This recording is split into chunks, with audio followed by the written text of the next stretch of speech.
The distribution of pain symptoms and of physical abnormalities in the hands, wrists, and elbows are often the major determinants in diagnosing specific types of arthritis. For example, rheumatoid arthritis affects primarily the metacarpophalangeal joints, or MCPs, the proximal interphalangeal joints, or PIPs, the wrists, and the elbows. Rheumatoid arthritis is characterized by synovitis of involved joints, which, on examination, manifests as swelling and tenderness. In contrast, osteoarthritis tends to involve the more distal joints, including the distal interphalangeal joints, or DIPs, the PIPs, and the carpometacarpal, or CMC joint, while sparing the wrists and elbows. Calcium pyrophosphate deposition disease, also known as CPPD or pseudogout, classically involves the wrist and is associated with osteoarthritis of the knees and hands. Gout can involve any of these joints and commonly presents with swelling in the olecranon bursae rather than the true elbow joints.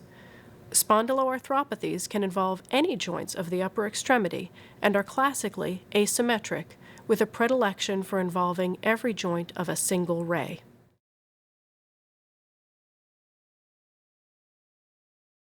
The wrist, or radiocarpal joint, is the articulation between the radius and the proximal bones of the carpus.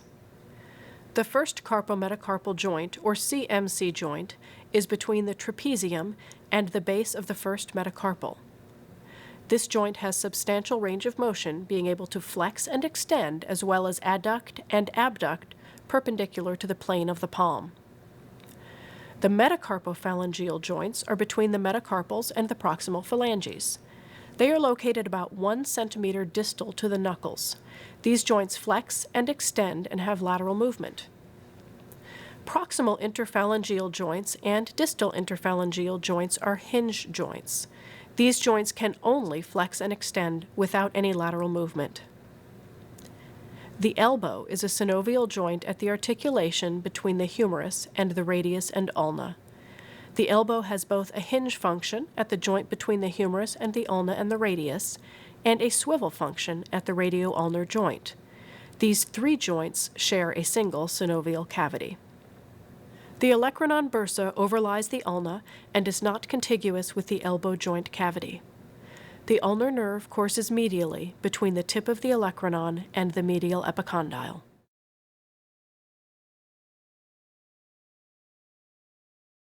You can examine the hands, wrists, and elbows in any order as long as you do it the same way each time. I examine the wrists and finger joints first, followed by the elbows.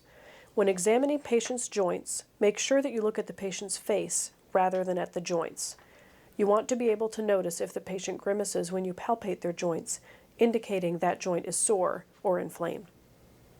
Start with inspection of the wrists and hands, evaluating for obvious swelling or deformity.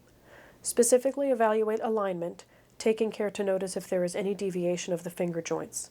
Look for bony enlargement, and specifically look for CMC squaring, which indicates osteoarthritis. Palpate the wrist joints. While supporting the patient's hand in your contralateral hand, place your thumb in the radiocarpal joint. Alternatively, you can use both thumbs to palpate the joint. In a normal patient, you should easily feel the carpal bones. If the joint feels spongy or you can feel tissue between your fingers and the bones, then you know there is swelling. After the wrist, you can examine the carpometacarpal joint, or CMC, using your thumbs. If your history suggested carpal tunnel syndrome, now is the time to perform provocative testing for median neuropathy. For the hand joints, start with the MCPs. A very simple screening examination for inflammation in the hand is the squeeze test, in which you laterally compress the MCPs. Pain on this maneuver can indicate swelling in the MCPs. When examining the MCPs, remember the finger joint is distal to where most people think it is. Once you have identified the joint, palpate just medial and lateral to the extensor tendons. I cup the patient's hand in mine and perform 4-point compression using my thumbs on the dorsal surface and my second or third fingers on the volar surface. I palpate each joint by applying pressure with all 4 fingers. After the MCPs, you can either examine all the PIPs sequentially or complete the PIP and DIP examination of each ray serially. You can either examine using 4-point compression, as was demonstrated in the MCP exam, or by applying pressure on the dorsal and volar surface of each joint with one hand, then ballotting laterally with your other thumb and finger. Finally, evaluate range of motion. The wrist has approximately 90 degrees of palmar flexion, 80 degrees of dorsiflexion, 50 degrees of ulnar deviation, and 20 degrees of radial deviation. In the MCPs on extension, there is some side-to-side movement. This movement is absent in the flexed position. PIPs have about 100 to 120 degrees of palmar flexion and do not substantially hyperextend. DIP joints have 50 to 80 degrees of palmar flexion and 20 to 35 degrees of dorsiflexion. For assessment of active range of motion, ask the patient to flex his fingers. One should be able to oppose the finger pads to the palm. For the elbow, first inspect the joint. Swelling in the radiohumeral joint is seen between the olecranon and the lateral epicondyle. Then evaluate for swelling or nodules in the olecranon area along the ulna. This is also an area where psoriasis is frequently seen. Now palpate the elbow for swelling. While supporting the patient's forearm in one hand, holding the elbow at about 70 degrees of flexion, palpate the radiohumeral joint with your thumb. Again, watch the patient's face while you perform the examination.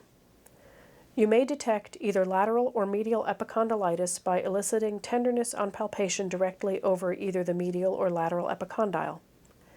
Last, palpate along the proximal ulna to assess for nodules such as are formed in rheumatoid arthritis or by gouty tophi. After inspection, assess range of motion. The elbow should be straight on extension, known as 0 degrees. Individuals should be able to flex to 150 or 160 degrees, limited by the size of the biceps muscle. Evaluate both active and passive range of motion. If one elbow does not fully extend, evaluate both simultaneously to assess for symmetry.